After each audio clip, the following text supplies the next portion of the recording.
Hello, this is Raymond Mayfield. Thank you for listening today. I want to tell you my email address has changed. They're all in lowercase. They're rmayfield1942@gmail.com. I'd be glad to hear from you. Please drop me a note on my business address. I want to talk to you about Revelation chapter 7. After the rapture of the church, Satan's wrath will be poured out upon all the Jewish people. God has dealt with Israel many times in the past. The Old Testament is filled with places where God dealt with Israel, from Pharaoh until the day we're living in. Satan has conspired against God's chosen people ever since the beginning of time. We have seen the destruction of 6 million Jews in the Holocaust in Europe. Yes, Hitler is gone, but Israel still exists.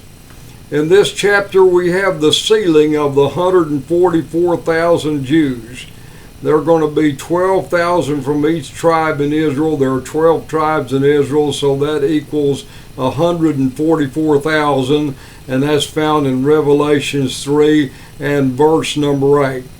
The purpose of sealing these Jews is to protect them from the trumpet judgments that are going to come up on this world.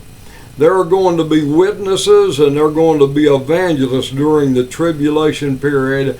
And I want to tell you, in spite of all of Satan's wrath and everything that is going to be poured out in the tribulation period, God is still going to have a people that are going to witness, that are going to praise Him. They're going to be evangelists, and they're going to be great witnesses, and many people are going to be saved, mainly or Gentiles, during the tribulation. It also talked in this chapter about those tribulation saints in Revelation 7:9 through 17. And through the preaching of the 144,000, multitudes of people get saved during the tribulation period.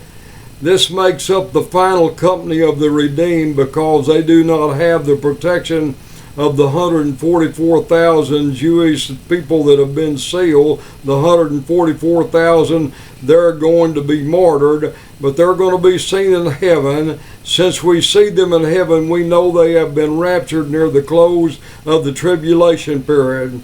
We get a glimpse of the throne room of God in this chapter, the throne room of heaven, when we find worship and praise.